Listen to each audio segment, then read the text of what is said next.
Hello, I'm Richard from Right Hassle Solicitors. I'm a partner in the private client team that deals with wills, trusts, probate, and various other things that help people mitigate taxes and ensure their wealth goes to their loved ones. This is the first of 6, I hope, if Stevie lets me, podcasts and video podcasts talking about trusts. So this is something close to my heart. I love trusts. Everybody else in my team seems to sort of shy away from them, mainly because I bore them to death talking about them day in, day out. The aim of this series is to really sort of dive deep as to what trusts are and how they can be used. This particular video, this particular podcast, whatever way that you're watching or hearing what I'm saying, is talking about what a trust is. I don't want to talk for too long.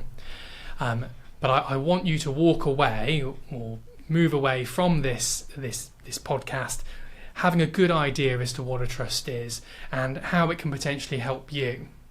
Now, I could sit down and talk to you for hours about the different types of trusts, the benefits they have, the various different tax implications of using one from the other.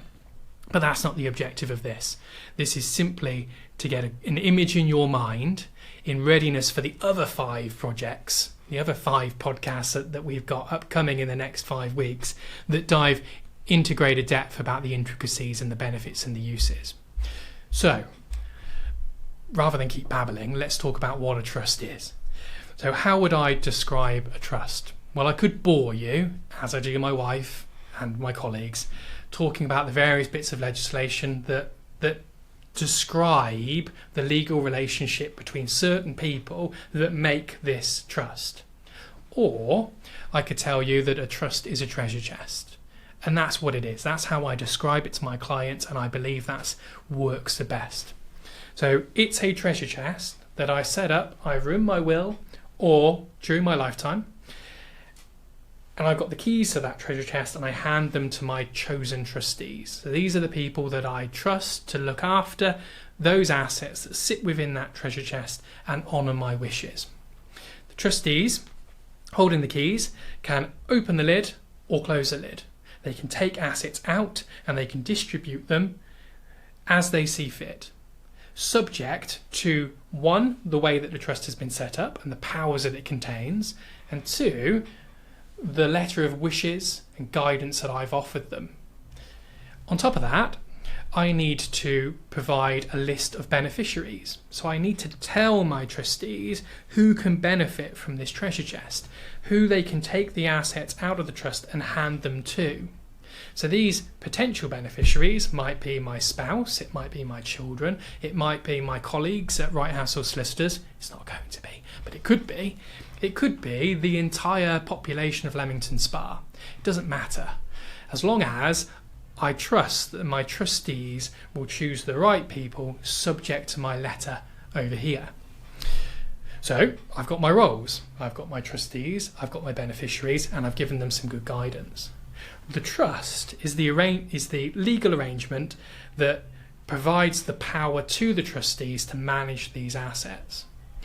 What can I put into a trust? Well, anything, in theory. It could be a property, it could be money, it could be investments, it could be a car, it could be my yacht. I don't own a yacht, but I wish I did. It could be anything that I legally own, I can move in to this treasure chest. Now, why might I do that? Well, I might do it on death, because I want to ensure that those assets are left to the right people in a controlled manner. And I want to ensure that my trustees, the people that I've trusted, get those assets to the right people at the right time, subject to and considering the issues that my loved ones might be having at the moment that I die. Not 20 years prior when I made the will, but at the moment when I die. So that's what a trust offers. It's a really clever way of protecting assets. That's what a trust is. It's guaranteeing as far as physically possible that the right people have the right options to choose how my loved ones receive their inheritance at the right moment in time, subject to what might be happening to them.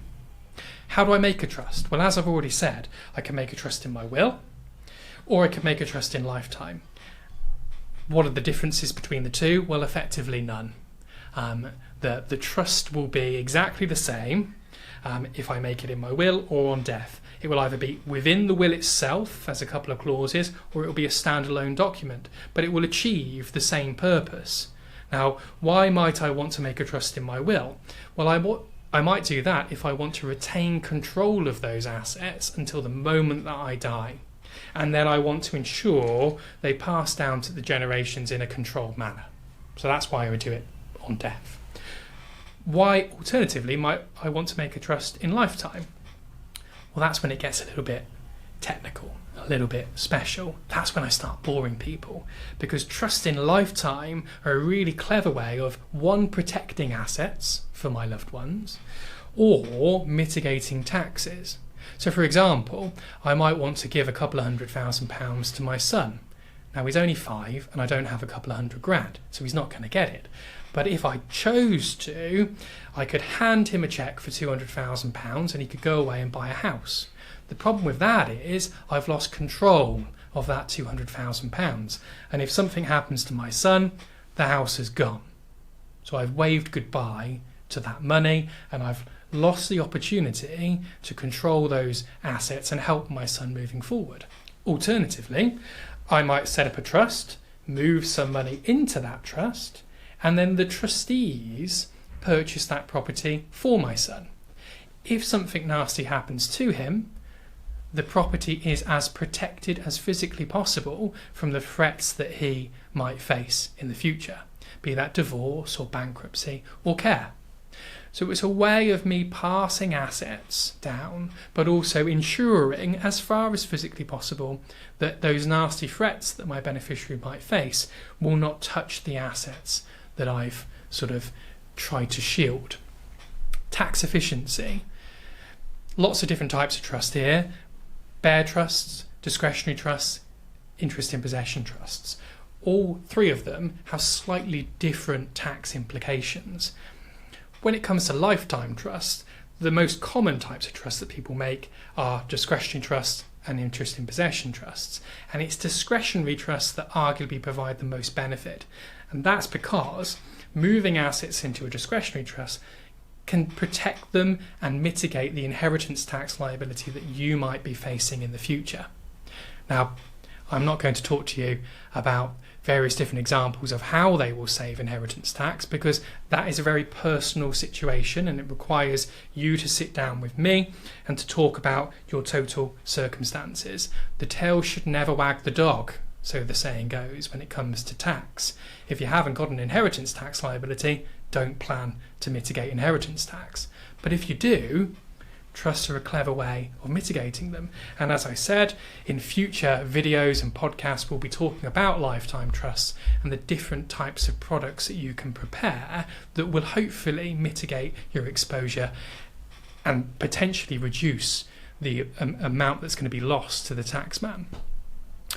So trusts provide flexibility, control, tax mitigation, and choice. They're the 4 things I would say a trust offers you. Not a lot of people use them, which is quite frustrating for me. I always say to my clients when they sit down and make a will, you should never be leaving anything to anybody. Now, what I mean by that is, why would I choose to leave assets to my son? Absolutely. Why would I give something to my son, not knowing what his circumstances will be in 40, 50, 60 years' time? I occasionally flutter on the horses at Cheltenham and I might put a bet on Peterborough United, although I always lose, but I'm not a gambling man. And because I'm not a gambling man, I want to hedge my bets. And the best way for me to hedge my bets when it comes to tax and protection is to effectively say in my will and in lifetime, if I'm going to give anything to anybody, I'm going to try and wrap it up in a treasure chest. If their circumstances are correct, if my son's circumstances are perfectly fine at the moment I die, he can have those assets. If they're not, for whatever reason, they can be wrapped up and protected for his benefit moving forward. That's what a trust offers: protection and tax efficiency. I hope you'll stick with this series of podcasts, because as I say, we're going to dive deep into the various different types of trusts available to you and how they can benefit you in lifetime and on death. I'm also going to be doing various different small snippet vlogs about the different types of trusts that are out there that can be useful subject to the types of assets that you have in your name. I hope you enjoy, and thanks for listening.